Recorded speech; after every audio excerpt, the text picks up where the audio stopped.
Supermarket food shortages. Let's have a look. Hello everyone, Florian.heise here and welcome to another episode of HeiseSays. Grab your shine of coffee while you can, because we'll be discussing supermarket food shortages from this Daily Mail article. So, major Australian supermarket warns of a nationwide food shortage after stage 4 lockdown restrictions slashed capacity at abattoirs and hit distribution centres. Do you think it's accurate or a bit of, well, hyperbolic fear-mongering? Quick, rush, stock up. And again, I mean, we're waiting on an entire beast that we've bought. We were bulk buying food before it was cool. You know, before people were ill-prepared preppers. It's just a great way to save money and reduce your chocolate purchases when you go once a month instead of 4 times a month. Top supermarkets have warned of a national food shortage due to stage 4 restrictions. The Alliance of Supermarkets argue restrictions will disrupt grocery supply chain. Victorian distribution centres and abattoirs forced to cut production by a third. And this is the reason. Right here. It's because the government is forcing them to reduce production. Remember when they were telling people not to stock up, not to buy in bulk? Does it seem reasonable advice? Perhaps people should have in the past. Grocery chain has asked the task force to take concerns directly to the Prime Minister. Have you stocked up, guys? Are you is this turning you into a prepper? Into a prepper, hey? I was disappointed though. My butcher couldn't get us venison. Couldn't get us venison, which I have to look into it. You know, I have to take up hunting, guys. There has to be a way for city folk to learn how to do it, isn't it? A major supermarket has warned of a national food shortage and widespread panic buying after lockdown restrictions restricted the capacity of Victorian abattoirs. Meatworks in Victoria is being forced to reduce their production by a third from 11:59 on Friday under the state's draconian stage 4 lockdown. One of the country's biggest supermarkets, which has not been named, I wonder which one it could be, has appealed directly to the government's COVID Advisory Committee. The Supermarkets Task Force, an alliance of major supermarkets focused on preventing supply shortages during the pandemic crisis, has also argued the unprecedented restrictions will disrupt the grocery supply chain across Australia. I mean, there you go, you can see empty shelves everywhere. Victorian distribution centres have been forced to reduce their workforce to 2/3 of normal production during the 6-week lockdown. Empty shelves in the poultry section. Isn't it funny, you see all these things and there's always like one row of stuff that's like complete, ready prep meals or something that no one will eat. There's still some mince here, guys. What are you worried about? The unidentified supermarket has asked the committee to go all the way to the Prime Minister, Scott Morrison, to express its concerns. As well as panic buying and food shortages, the supermarket giant also fears restrictions could also lead to customers having to take repeat trips to the shops to fill their basket, the Australian reported. And well,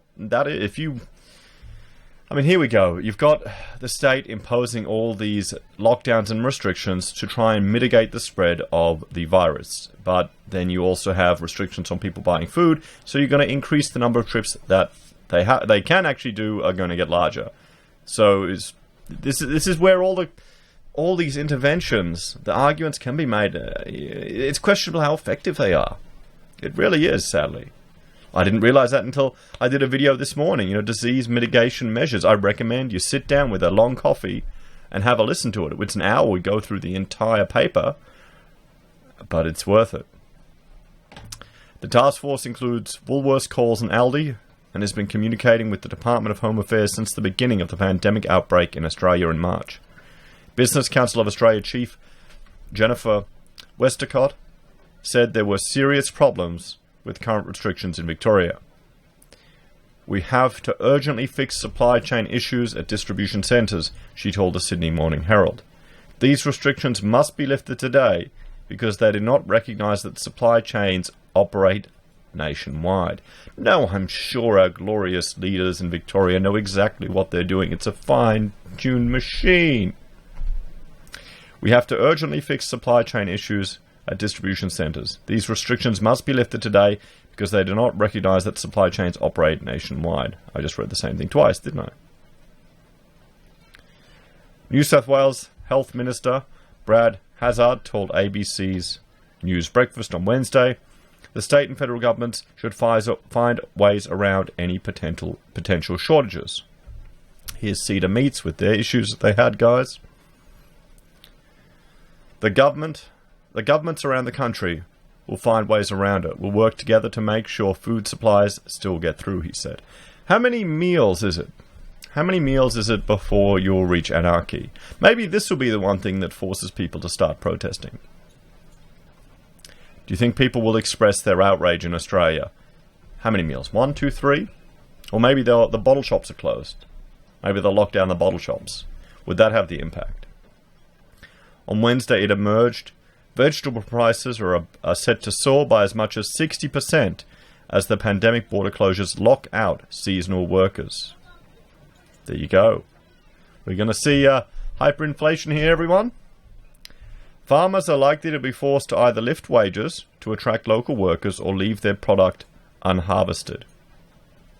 The workforce is usually made up of young people from Europe and Southeast Asia on working holiday visas, but that labour source has largely dried up as they cannot enter the country, and many who were already here have been forced to return home. And I've got some people who work in that industry reaching out to me to give me their side of the story, so I think that would be interesting to have a look at. Because we're hearing mixed messages. I mean, the one answer is everyone in the comments, oh, they need to pay more, but then will you pay more for your food? You'll buy imported stuff. You know? The Working Holiday Visa program accounts for 80% of the harvest labour workforce. Domestic border closures and restrictions also mean the industry cannot use the itinerant workers who move between state from harvest to harvest, according to the Australian Fresh Produce Alliance. The reduction in workers we're seeing as a result of the pandemic, plus the issues we're finding trying to move workers across production locations, is making it even more difficult for fruit and vegetable farmers to secure the workforce needed to continue to supply all Australians with fresh food, the AFPA Chief Executive, Michael Rogers, said. So there we have it, everyone. There we have it. Well, we have the abattoirs and meatworks forced cut their production. You've got now itinerant workers and international students impacting on the ability to harvest fruit and vegetables. And we have shopping centres warning of food shortages. Weren't we all called nutters? Remember when the newspapers were making fun of everyone who was hoarding and stocking up on food? Remember that? Is my memory gone all fuzzy? But they were, weren't they? They were. Who's laughing now? Pepperoni has to be right once, doesn't it? What do you think, everyone? What do you think? Let me know your thoughts and opinions in the comments below. What are your suggestions on how to secure food? How much food do you have for your family? Do you have enough to provide for your neighbours if they need it? Do you have your own chickens, your own veggies that you're growing? How do you think Australia would handle extended food shortages? Do you think we even could? What do you think would happen to society? What tribalism would emerge in our wonderful nation? Let me know your thoughts and opinions in the comments down below. Please like, share, and subscribe to the channel. If you're a fan and want to support the content I create, there are a few ways you can. You can join the channel on YouTube or Patreon. You can support us using our affiliate links at Amazon, eBay, Independent Reserve, or Kucoin. You can buy merch from HeiseSays, use Gold Pass from the Perth Mint, or support us via PayPal. Take care, everyone. Have a great day, and I will see you all in the next episode. Bye for now.